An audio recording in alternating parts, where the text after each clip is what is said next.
আমাদের এই রাজ্যে 2200 কিলোমিটারের মধ্যে 1600 কিলোমিটার ফেন্সিং রয়েছে।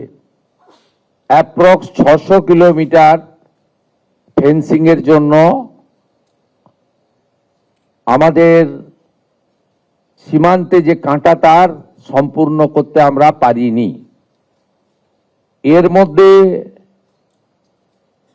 555 কিলোমিটার এমন এলাকা রয়েছে যেখানে রাজ্য সরকার চাইলে বিএসএফকে জমি দিতে পারত, কিন্তু বিগত রাজ্য সরকার রাজনৈতিক কারণে, ভোট ব্যাংকের জন্য এবং তাদের যে হাই অ্যাপিজমেন্ট তুষ্টিকরণ তোষণের এজেন্ডা ছিল, সেই কারণে তারা হয়তো দেয়নি।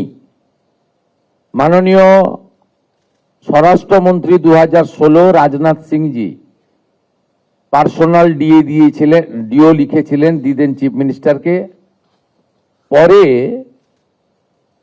আমাদের পূর্বাঞ্চলের যে কোঅর্ডিনেশন মিটিং এই নবান্নতে হয়েছিল, যেখানে কেন্দ্রের বর্তমান স্বরাষ্ট্র এবং সমবায় মন্ত্রী অমিত শাহজি নিজে উপস্থিত থেকে তদানীন্তন মাননীয় মুখ্যমন্ত্রীকে পার্সোনাল অনুরোধ করেছিলেন। গোবিন্দ মোহনজি ভারত সরকারের স্বরাষ্ট্র সচিব, তিনি গত 1.5 বছরে শুধু চিঠি লেখা নয়, তদানীন্তন মুখ্য সচিব এবং আধিকারিকদের সঙ্গে অন্তত 5 থেকে 6টি মিটিং করেছেন, নিটফল শূন্য। আমরা বর্তমান সরকার আসার পরে দ্রুততার সঙ্গে এই ল্যান্ড হ্যান্ডওভারের প্রক্রিয়া শুরু করতে চলেছি।